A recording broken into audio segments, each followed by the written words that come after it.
Hello and welcome to Asia News Today, final day of the week, coming to you on the Thaiger YouTube channel. Please subscribe to the channel and also click that like button if you do enjoy the program.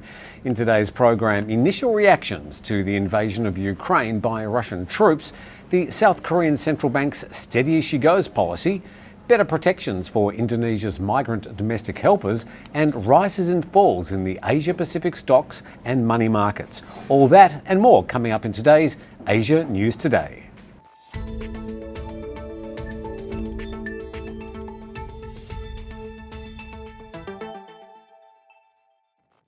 In the Asia-Pacific region, only Japan, South Korea and Australia have so far officially condemned the actions of Russia after its invasion of Ukraine yesterday. They've said they will join with the US in imposing international sanctions, but have so far declined to add unilateral sanctions. Indonesia has taken a slightly different tack and is calling for negotiation and diplomacy after the Russian invasion, while stopping short of announcing sanctions on Moscow. Both Indonesia and Thailand have instructed their citizens in Ukraine to gather at the embassies for a possible evacuation. And China has stood alone in failing to condemn the attack and instead is accusing the US and its allies of worsening the crisis. China even went further by approving imports of wheat from Russia, a move that could reduce the impact of Western sanctions. Russia, one of the biggest wheat producers, would be vulnerable if foreign markets were closed off. Asia-Pacific shares have shown a small rise as investors assessed the Russia-Ukraine conflict following a massive comeback on Wall Street overnight. Japan's Nikkei 225 was up 1.05%, the S&P 200 in Australia advanced 0.4%, Brent crude oil futures gained 2.3% to settle at $99.08 per barrel, that's US, something we're all going to feel at the petrol pumps. Spot gold, traditionally a safe haven in times of uncertainty, last traded at $1,905 US, but up only 0.13%. And Bitcoin also stemmed its recent losses with a 2% rally over the past 24 hours. Glad I've got all those numbers out of the way. The Indonesian government claims that nothing has been decided with Malaysia on a 5-year negotiation to renew an agreement on Indonesian domestic workers, despite continued signals from KL that the two neighbours are close to finishing the deal.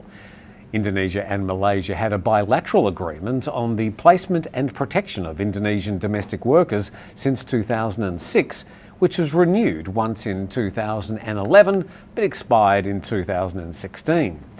Systemic abuse of Indonesian domestic workers in Malaysia have resulted in diplomatic tensions and were one of the reasons why Indonesia passed the Migrant Worker Protection Law back in 2017.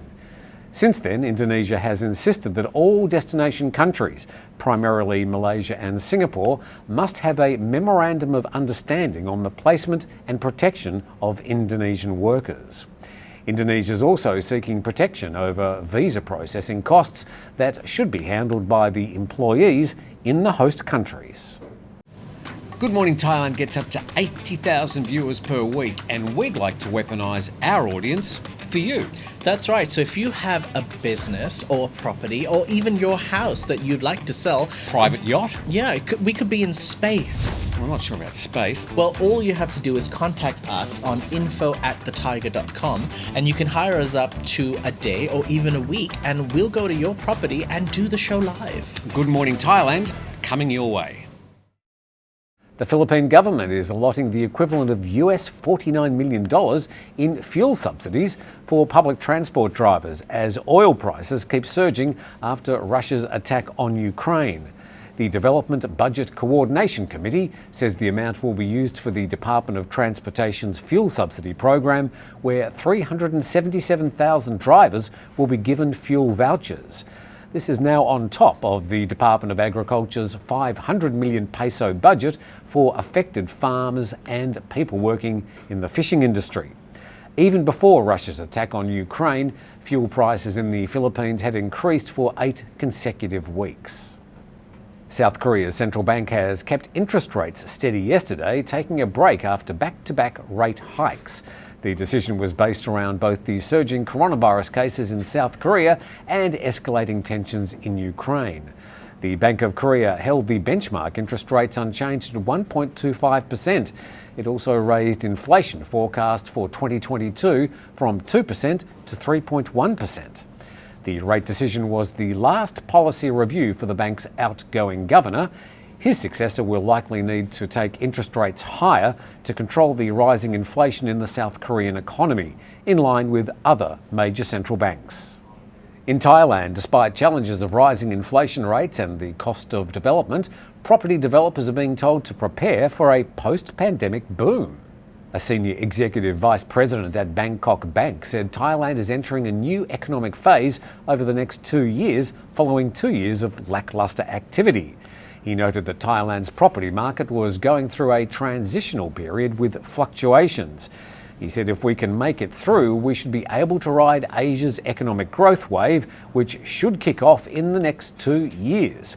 He said there would be fluctuation in the global trade and financial systems, geopolitical conflicts, technological disruption and competition in the age of the Asian century. But he foreshadowed a flight to longer-term property investment and Thailand being in the hot seat, ready to take advantage of the pent-up demand. Finally, whoops, a Chinese news outlet appears to have accidentally leaked its own censorship instructions during coverage of the situation in Ukraine. According to the now-deleted Weibo post, the Beijing news-owned Horizon News noted that any comments and reports deemed unfavourable to Russia or favourable to the West can't be published. Users of the Weibo platform, a sort of Facebook equivalent in China, managed to get some screenshots and spread them online before officials scrambled to delete the original Weibo post. And just a few weeks ago, during the opening of the 2022 Beijing Winter Olympics, the Chinese President Xi Jinping and Russian President Vladimir Putin declared their friendship had no limits and no forbidden areas of cooperation. Notably, the Russian president affirmed his opposition to Taiwan's independence. Well, that's the latest from Asia News Today as we whip around the region in around about 10 minutes each weekday. We hope you have a fantastic weekend. Obviously, there's plenty happening in the news cycle at the moment. And if you'd like to get the latest news, you can go to Thaiger.com. And whilst that website obviously concentrates on Thai news, there's plenty of international coverage about the situation in Ukraine at the moment. But from all of us here at The Thaiger, we hope you have a fantastic weekend. Please click that like button if you get an opportunity. And we'll have another Asia Today, not tomorrow, but on Monday.